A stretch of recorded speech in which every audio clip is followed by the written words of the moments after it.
شہید آیت اللہ علی حسینی خامنائی کی زندگی اور کوششوں پر مبنی اس پوڈ کاسٹ سیریز میں خوش آمدید۔ ہم شہید آیت اللہ علی خامنائی کی کتاب نہج البلاغہ کے اسباق کے سبق نمبر 5 پر گفتگو کرنے جا رہے ہیں۔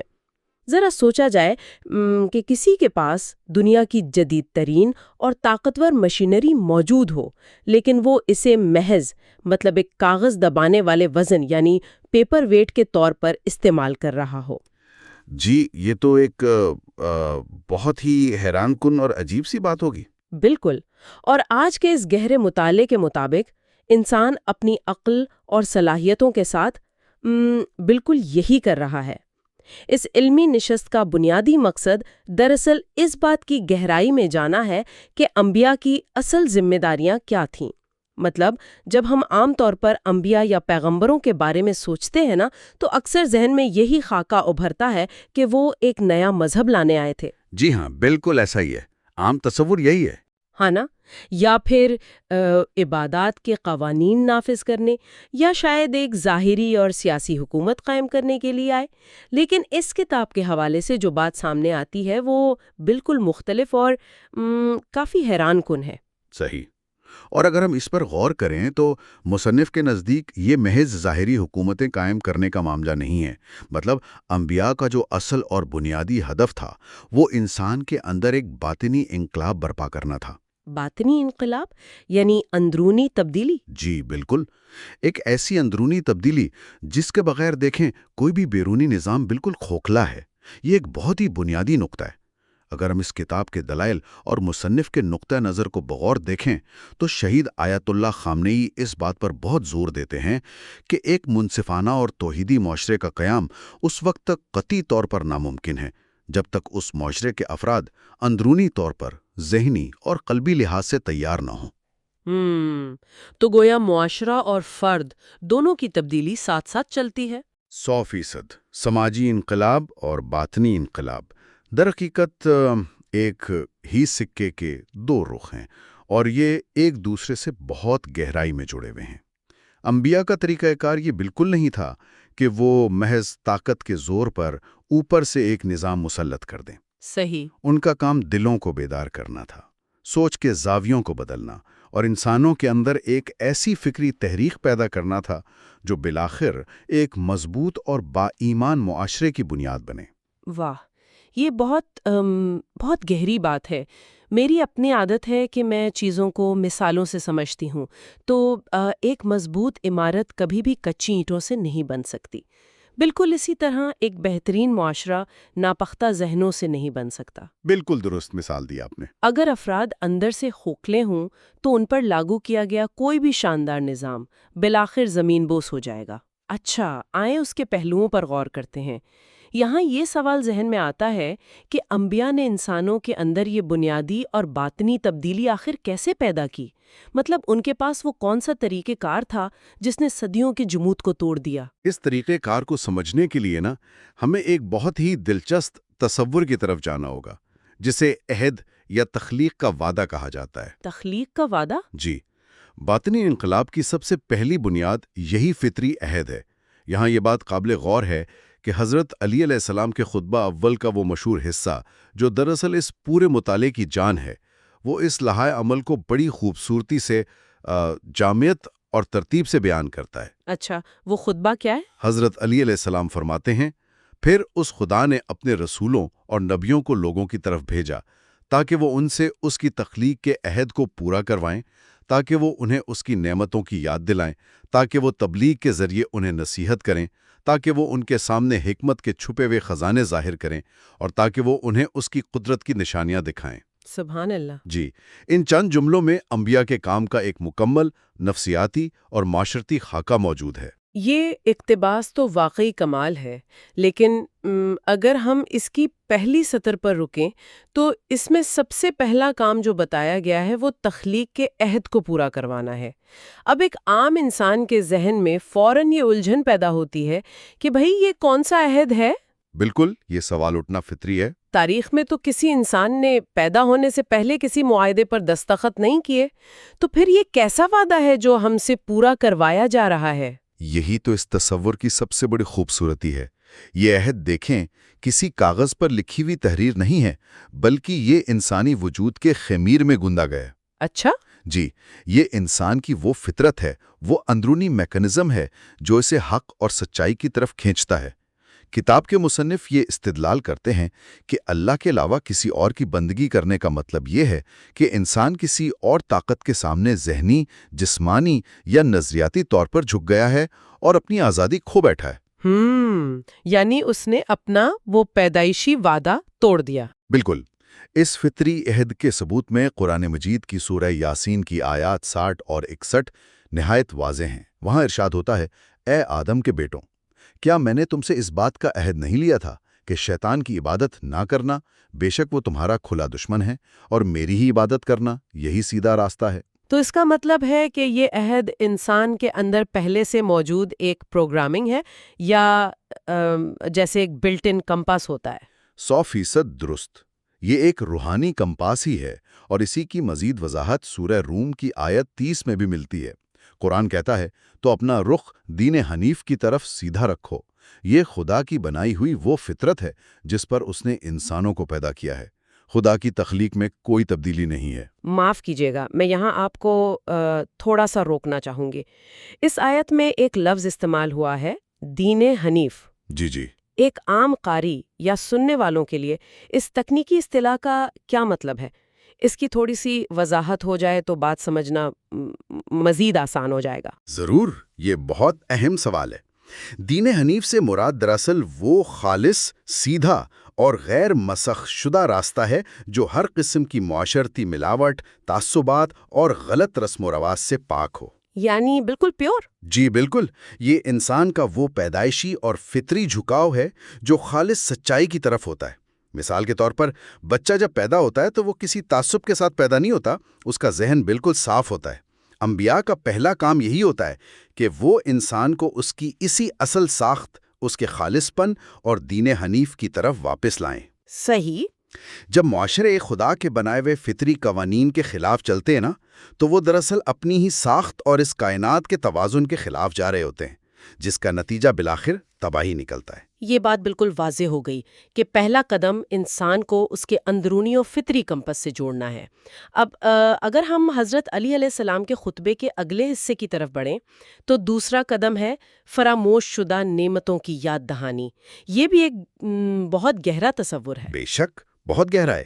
ہم تو عام طور پر دیکھیں نعمتوں سے مراد مال، دولت، صحت یا شاید ایک اچھی نوکری لیتے ہیں، لیکن کتاب میں اس کی جو تشریح کی گئی ہے وہ ہماری روزمرہ کی سوچ سے بالکل مختلف ہے۔ جی ہاں، اور اگر ہم اسے وسیع تر تناظر میں دیکھیں نا، تو کتاب یہ بتاتی ہے کہ انسان جو سب سے بڑی نعمت بھول جاتا ہے وہ اس کا اپنا وجود اور اس کی عقل ہے۔ اپنا وجود؟ جی، کائنات کی سب سے بڑی اور قیمتی نعمت خود ہماری اپنی ہستی ہے۔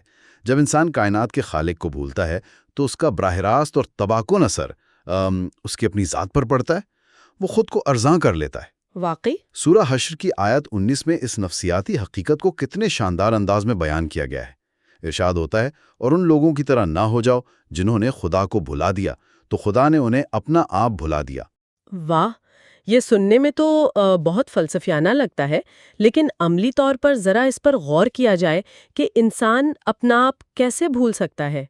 اگر ایک انسان کے پاس عقل ہے، تجزیہ کرنے کی صلاحیت ہے اور سب سے بڑھ کر انتخاب کی آزادی یعنی فری ول ہے، تو وہ اسے کیوں اور کیسے بھول جاتا ہے؟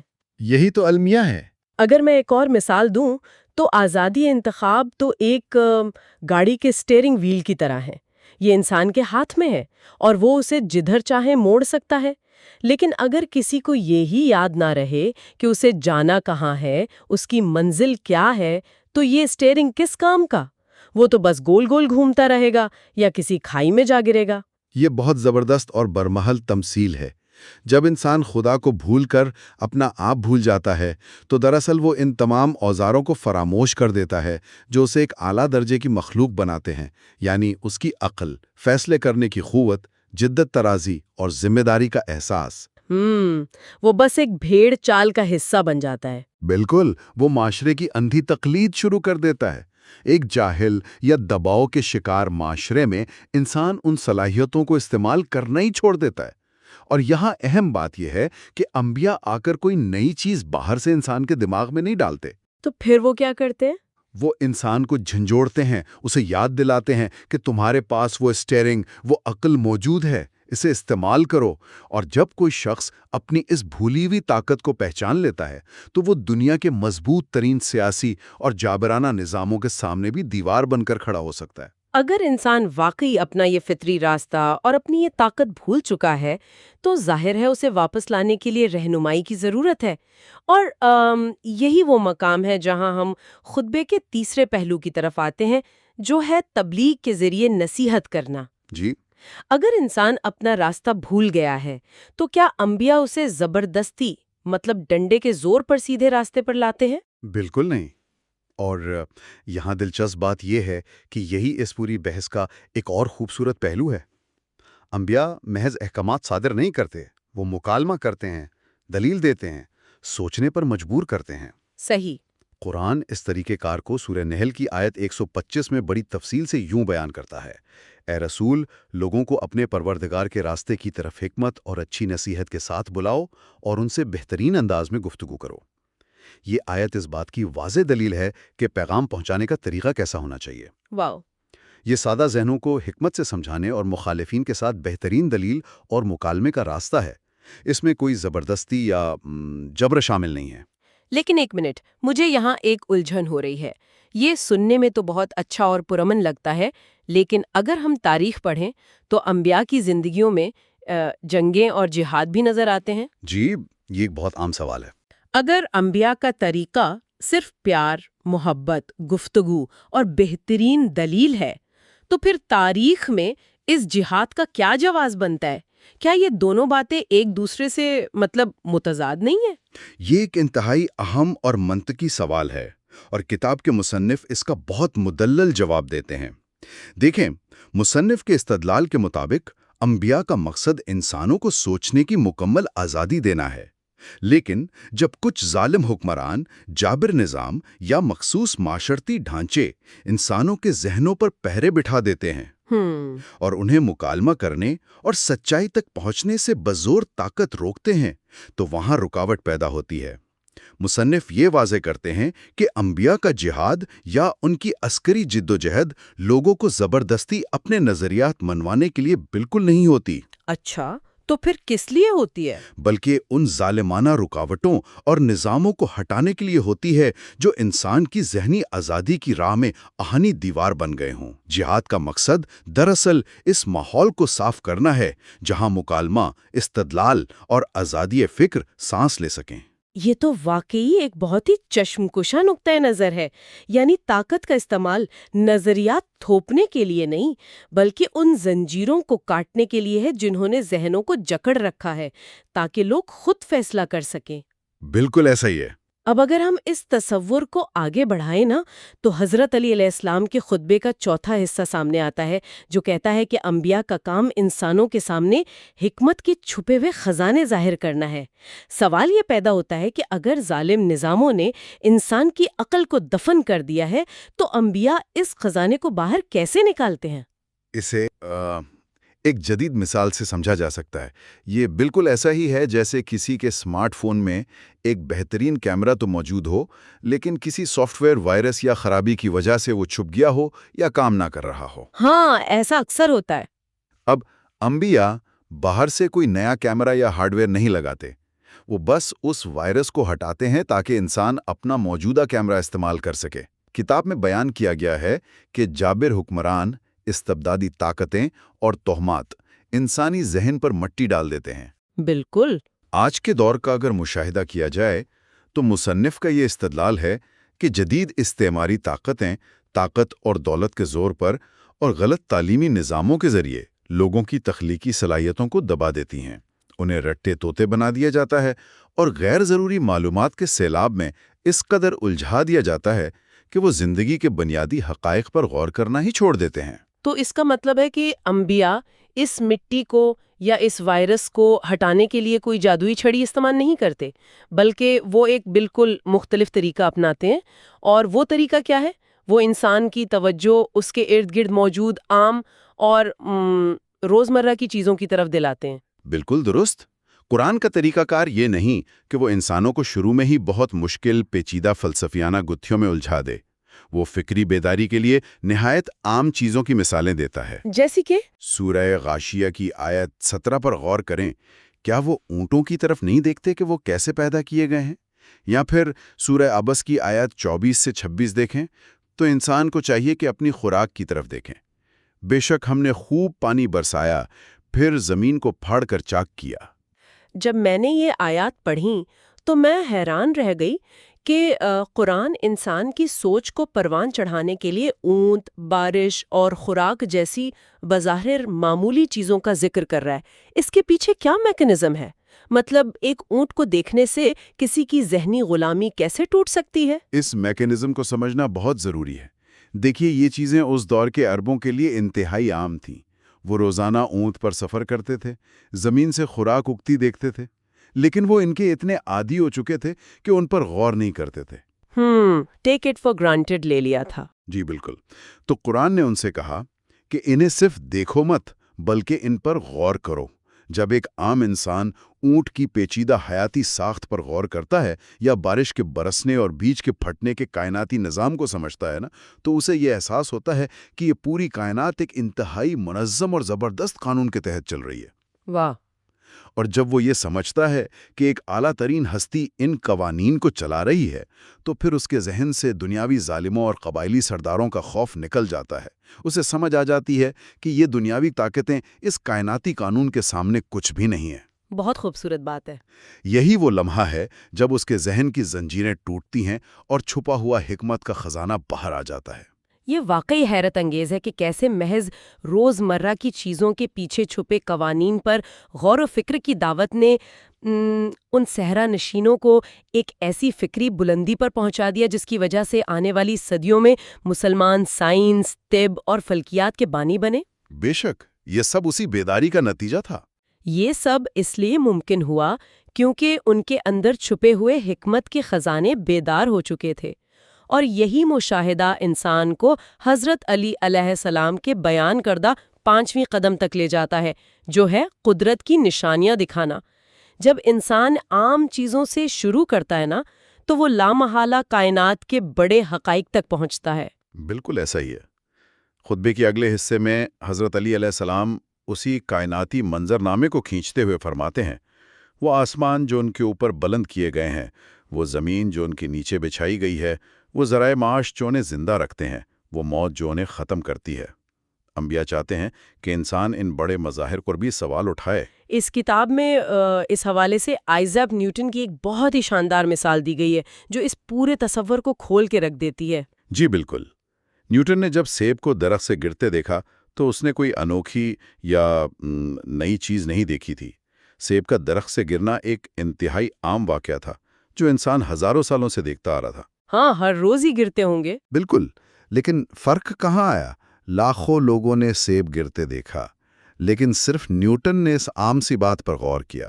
اس نے سوال اٹھایا کہ یہ سیب نیچے ہی کیوں گرا، اوپر کی طرف کیوں نہیں گیا؟ اسی ایک سوال، اسی غور و فکر نے کشش ثقل کے قانون کی دریافت کی راہ ہموار کی۔ انبیاء بالکل یہی چاہتے ہیں کہ انسان اپنے ارد گرد موجود کائنات کے ان قوانین پر سوال اٹھائے اور غور کرے جو دراصل خدا کے بنائے ہوئے ہیں۔ یعنی کائنات کا ہر قانون، ہر مظہر دراصل خدا کی قدرت کی ایک نشانی ہے، اور جب کوئی شخص ان نشانیوں پر غور کرتا ہے تو اسے پوری کائنات میں ایک زبردست توازن اور ہم آہنگی محسوس ہوتی ہے۔ کوئی بھی چیز بے قاعدہ نہیں ہے۔ اسی توازن اور ہم آہنگی کو قرآن سورہ رحمان کی آیات 5 تا 9 میں بہت واضح طور پر بیان کرتا ہے۔ ارشاد ہوتا ہے، سورج اور چاند ایک حساب کے پابند ہیں، اور بوٹیاں اور درخت سجدہ کر رہے ہیں، اور اسی نے آسمان کو بلند کیا اور ترازو قائم کیا تاکہ تم تولنے میں زیادتی نہ کرو اور انصاف کے ساتھ وزن کو ٹھیک رکھو اور تول میں کمی نہ کرو۔ اب یہی ہے کہ کائنات کی ہر شے خدا کے مقرر کردہ قوانین اور نظم و ضبط کی مکمل پابند ہے۔ اب اس کا اطلاق انسانی زندگی پر کیسے ہوتا ہے؟ انسان کو یہ پیغام دیا جا رہا ہے کہ جب سورج اور چاند اپنے راستے سے نہیں ہٹتے، جب پوری کائنات ایک ترازو اور مکمل انصاف کے ساتھ چل رہی ہے، تو انسان کو بھی اپنے معاشی، معاشرتی اور ذاتی معاملات میں اس توازن اور انصاف کو برقرار رکھنا چاہیے۔ اور اس میں ہرگز خلل نہیں ڈالنا چاہیے۔ بالکل۔ یہ بات انسان کو کائنات کے ایک بہت بڑے کینوس کے ساتھ جوڑ دیتی ہے۔ تو اس ساری گفتگو کا آخر مطلب کیا ہے؟ مطلب اگر انبیاء کا بنیادی مقصد انسانوں کی سوچ کو بیدار کرنا، ان کے اندرونی خزانوں کو ظاہر کرنا اور انہیں کائنات کے اس عظیم توازن سے ہم آہنگ کرنا تھا، تو ایک قدرتی سوال ذہن میں ابھرتا ہے۔ جی فرمائیے۔ جب انبیاء اپنا یہ کام مکمل کر کے اس دنیا سے چلے جاتے ہیں تو پھر کیا ہوتا ہے؟ کیا فکری بیداری کا یہ سلسلہ وہیں رک جاتا ہے؟ کتاب کے سبق نمبر 6 میں نبوت کے تسلسل کی جو بات کی گئی ہے نا، اس کی تھوڑی سی جھلک اگر واضح ہو جائے۔ یہ ایک نہایت اہم اور امید افزا پہلو ہے۔ خدا کا یہ بیداری کا پروگرام کسی ایک نبی کی زندگی کے ساتھ ختم نہیں ہو جاتا۔ نبوت کا باقاعدہ ایک تسلسل ہے۔ حضرت علی علیہ السلام نہج البلاغہ کے خطبہ نمبر 89 میں ارشاد فرماتے ہیں، خدا نے پیغمبر صلی اللہ علیہ وآلہ وسلم کو اس وقت بھیجا جب دیگر انبیاء کی مہم ختم ہو چکی تھی اور قوم غفلت کی نیند سو رہی تھی۔ اس سے یہ ثابت ہوتا ہے کہ جب بھی انسانیت دوبارہ غفلت میں ڈوبنے لگتی ہے، کوئی نہ کوئی بیدار کرنے والا آ جاتا ہے۔ یہ ایک بنیادی اصول ہے کہ خدا کی زمین کبھی بھی کسی حجت یا دلیل سے خالی نہیں رہتی۔ اگرچہ نبیوں کا سلسلہ مکمل ہو چکا ہے، لیکن ان کی چھوڑی ہوئی کتاب، ان کی تعلیمات اور ان کے سچے جانشین اور علمبردار ہر دور میں موجود رہتے ہیں، جو اسی راستے پر چلاتے ہیں۔ جی، جو انسانوں کو ان کی بھولی ہوئی فطرت، ان کے عہد اور ان کی عقل کی مسلسل یاد دہانی کرواتے رہتے ہیں۔ یہ سلسلہ کبھی منقطع نہیں ہوتا۔ یہ واقعی کتنا شاندار تصور ہے۔ آج کے اس گہرے مطالعے کا اگر خلاصہ نکالا جائے تو شہید آیت اللہ خامنئی کی اس کتاب کے مطابق انبیاء کی تعلیمات کوئی پرانا، جامد یا رٹا ہوا نصاب نہیں ہے۔ یہ کوئی ایسی چیز نہیں جسے بس پڑھ کر طاق پہ رکھ دیا جائے۔ بالکل، یہ زندہ حقیقتیں ہیں۔ یہ انسانی عقل اور فطرت کو جگانے کا ایک انتہائی متحرک، زندہ اور انقلابی پروگرام ہے۔ انبیاء اس لیے نہیں آئے کہ انسانوں کو سوچنے سے روک دیں اور ان پر اپنے احکامات مسلط کر دیں، بلکہ وہ اس لیے آئیں تاکہ انسان خود سوچے، اپنی عقل پر پڑے ہوئے تالے کھولے اور اس کائنات کے حقائق کے ذریعے اپنے خالق کو پہچانے۔ اور یہی وہ پیغام ہے جو موجودہ دور میں، یعنی آج کی صدی میں بھی اتنی ہی اہمیت رکھتا ہے جتنا ہزاروں سال پہلے صحرا میں رکھتا تھا۔ آج کے دور کا اگر مشاہدہ کیا جائے، جب معلومات کا ایک نہ رکنے والا سیلاب ہے، ہر وقت سکرینز جگمگا رہی ہیں۔ ہاں، ڈسٹریکشنز ہی ڈسٹریکشنز ہیں۔ بالکل، اور مختلف پلیٹ فارمز نے انسانی توجہ کو مکمل طور پر ہائی جیک کر لیا ہے، تو انسان اکثر اصل سوچ سے غافل رہتا ہے۔ وہ محض معلومات کا ایک گودام بنتا جا رہا ہے، لیکن حکمت سے بالکل خالی۔ لوگ بغیر سوچے سمجھے معاشرے کے بنائے گئے فرسودہ سانچوں کے غلام بنتے جا رہے ہیں۔ ایسا ہی ہے۔ یہ کتاب اور یہ مطالعہ یہ دعوت دیتا ہے کہ اس شور شرابے سے کچھ دیر کے لیے رکا جائے، اپنے اندر جھانکا جائے اور اس فطری عہد کو دوبارہ دریافت کیا جائے جو شعور اور بیداری کی طرف بلاتا ہے۔ بالکل صحیح کہا آپ نے۔ اور جیسا کہ ہم نے دیکھا، اس بیداری کا آغاز بڑی بڑی فلسفیانہ بحثوں یا لیبارٹریوں سے نہیں ہوتا، بلکہ ہمارے ارد گرد بکھری ہوئی عام چیزوں پر غور کرنے سے ہوتا ہے۔ جی، روزمرہ کی چیزوں سے۔ آج کی اس علمی نشست کو ختم کرتے ہوئے ہم ایک ایسا سوال چھوڑ کر جا رہے ہیں جس پر غور کرنا ہم سب کے لیے ایک نیا فکری دروازہ کھول سکتا ہے۔ سننے والے ذرا غور کریں۔ اگر انبیاء اس لیے آئے تھے کہ وہ ہماری عقل کے چھپے ہوئے خزانوں کو سامنے لائیں اور ہمیں روزمرہ کی عام چیزوں پر غور کرنا سکھائیں، تو آج کی اس مصروف ترین زندگی میں ایسا کون سا عام واقعہ یا معمول ہے جسے روزانہ نظر انداز کیا جا رہا ہے، لیکن اگر اس پر گہرائی سے غور کیا جائے تو وہ ہماری کائنات اور خود ہمارے وجود کی سمجھ کو مکمل طور پر بدل کر رکھ سکتا ہے؟ ذرا سوچا جائے۔ ہم اگلی نشست میں پھر ملیں گے۔